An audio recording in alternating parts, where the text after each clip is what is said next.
Yo, what's going on, everyone? This is your man Edgar Cervantes, live from the spot. You already know, bringing you another content, another shoe talk, another Kobe shoe. So let's get right into it right now as I talk about and show you guys the Kobe 4 PROTRO's undefeated court purples, or aka either the Kyle Kuzma's or the Laker colorway. Let's get into it. Yeah. Woo. This colorway is inspired by the Los Angeles Lakers, obviously, the team that drafted Kyle Kuzma in 2017 and where Kobe Bryant spent his 20-year career with the Los Angeles Lakers. So, in other words, the shoe was released in August of 2019, mind you, August 24 of 2019, with 4 colorways. Undefeated branded a purple patent leather upper, as you can see. Both of Kobe's jersey numbers can be seen on the heel, with a subtitle Undefeated graphic underneath the heel corner. But also, is it really the most disappointing PROTROs in all of the Kobe lines by far? Well, you know what? I could explain to you right now. So, as you can see, guys, you know, the Kobe 4 PROTRO Undefeated, honestly, I did not get this in retail. Obviously, I took a major L in that year. I remember when it first came out. But I remember my homie, Swagger Pizzles himself. He got the pack. He really got the dub on that. I remember that time. And it was so crazy to see all those 4 colorways in person. The teal, aka the Spurs.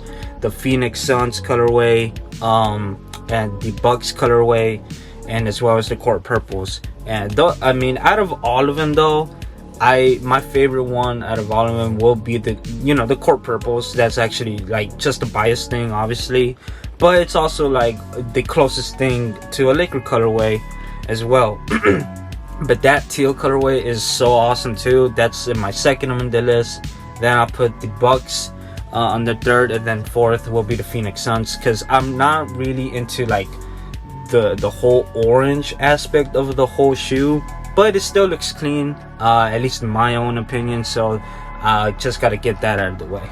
So enough said with that. You know, having this shoe for some time right now, I gotta say, hey, it's pretty dope. It's pretty dope to have it, especially a Kobe 4 PROTRO. And as well as I remember balling up on it. I walked around on it too several times. As you can see, yes sir, comes with the black box as usual. Yeah, not much to see here. It's just like the Kobe 1 PROTROs, especially like Mamba vibes. You already know the logo. Here it is, yo. The laces. Laces are pretty cool. Originally it was on the the purple lace, but I kind of mixed and matched it. So one with the yellow, and then as well as the purple laces. Woo! Oh, and see, still got it. Pretty StockX. So yeah, like I said, mix and match the laces. I really had a fun time having these. So you can see the 8 and the 24. Pretty dope. And then the I'm about to show you the Undefeated logo with the Kobe logo there. I really like the concept of this shoe. It's so clean in person, especially for a PROTRO though. It feels a little hefty. But what I've also noticed is that not much improved from the original as well, because I remember when it first came out, this was a great anticipation at the time after the Kobe 1 PROTROs. When it first released, everybody was so excited to see how the Kobe 4 PROTRO will perform, and what everybody was looking forward to, and also myself at the time, was full zoom length cushion, like literally. But where is it at? I'm about to show you guys. This area, the heel. Not much change. That was in the originals especially. So that's why I was like, yeah, you guys lied. Nike lied. But I remember so much disappointment came out of it. Now I remember balling up on the shoe for sure, especially on other Kobe 4 like the Carpe Diem, which I do have. I actually wanted to talk about that shoe, but that's another time for that's for another day if anything. But specifically I do want to talk about this because these are clean, very clean. I really love the performance level of it. The traction on these is a beast. As you can see, I didn't really use it as much. I did clean it as well. It's still pretty much a little dirty in a way, but I really like the whole herringbone on the solid rubber herringbone on it, and then it follows through, and then the translucent sole. This is what I do like, the mix of it, not too much translucent, at least in my own opinion, because it really still holds up. And then in the middle here, as you can see, is the Carpe Diem. It's a very, very big oval, and it still works, and I really like the feel of it. It doesn't disappoint on the court for sure. I mean, I just wish it had a full zoom unit, literally, because even though the cushion midsole is flying on, it's really comfortable. I'm not gonna lie to you, it's a really comfortable shoe. And then when you ball up on it, you know, I didn't have a problem with it. But the only thing that really let me down, at least on this shoe in particular, was the whole you know, aspect, the technology of it all. Because at the time, the PG3 was out, the KD 13s was out, I think at the time. Yeah, and I mean, all these shoes, especially the Dawn 1 Mitchells at the time, they had, you know, they had some sort of a you know, improvement. Basketball players play on the forefoot no matter what. You could barely feel it on the heel, and we don't play on the heel as much, you know what I mean? Like, but we mostly run with our, you know, 4 feet, you know, on the front, so it just makes sense. And this is why the Kobe 4 PROTROs really, at least I wish it really needed a full zoom unit. It could have been, I think it could have been a beast. I know, and I get the problem, and that's why they really improved a lot more on the Kobe 5 PROTROs, and that is for sure a fact. Because this is the most, not the most, but it is a disappointing for a PROTRO shoe. It would have been a retro shoe if anything, because, you know, not much changed. But the Kobe 5 PROTRO definitely is a go-to. Yeah, that's like at least my top 2. It comes on and off.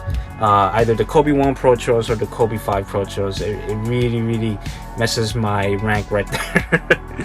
But in other words, you know, for an undefeated pair, I think it's awesome. You know, obviously, you know, you have the whole patent leather. It's really cool. Not too crazy with patent leather shoes overall, but for this particular thing here, it's so awesome. And then you can see the undefeated word here underneath the number, like I mentioned before. So clean though. You know, it really pops out, especially with the whole yellow swoosh or yellow outline swoosh with the black. And then of course the one with the Kobe logo, so dope. The holographics really makes it shine. Here it is, the undefeated word, as you can see again. I don't know if you can. But yeah, and I really like how aesthetically it does look. Here's the traction again, so dope. And so, like, what I really like about it too is the undefeated laces. It really shines. Lace right here. You see how shiny it is. Oh, it's a swoosh. I just noticed. I forgot I had that. And then in the inside, there's the undefeated logo there. You can barely see it. Yeah, very soft though. For this shoe, the cushion inside of it, so soft for a shoe. That's why I wore it out a couple of times, because a lifestyle, I chill on it, hang out with my cousins with these shoes, or with my homies for sure. Overall though, the Kobe 4 undefeated pair is such a solid collab. I think as far as a PROTRO, could have been better, but it also could have been way worse. I mean, for the price at the time, it was like around 170 or 175, which was a slightly very disappointing price, because it felt like a 110, 120 basketball shoe, at least. But in other words, I really still recommend the Kobe 4 PROTRO. It really still holds up, especially at this time. You know, the Kobe line, like I said before, is the most consistent, if not probably the consistent basketball line of all time. So in other words, let me know what your thoughts are on the Kobe 4 Undefeated PROTRO. What is your favorite colorway, or what's your favorite colorway in the Kobe 4s in general? It could, you know, it could be the Hornets, the draft day colorway. It could be the Carpe Diem, the Del Sols, you name it. Let me know in the comments down below. Thank you so much, guys, for viewing this video. Oh, and I want to say something that I want to correct myself on my previous video of my Kobe 3s. There's a section of that video from my Kobe 3 reviews about when I talked about the MPLS. I accidentally talked about the Dodgers, right? The Kobe 3 MPLS, what it stands for is the Minneapolis. So that was my fault. The Kobe 3 really kind of looks like a Dodger colorway, at least the MPLS version, but it isn't a Minneapolis, so that was my own fault.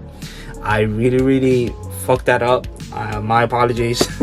So enough said with that. Please enjoy the Kobe 3, but ignore all the Dodger stuff, even though I praise, you know, the City of Angels, of course, you know, but I just really fucked up. So yeah. Thank you so much, guys, and you know, love you all.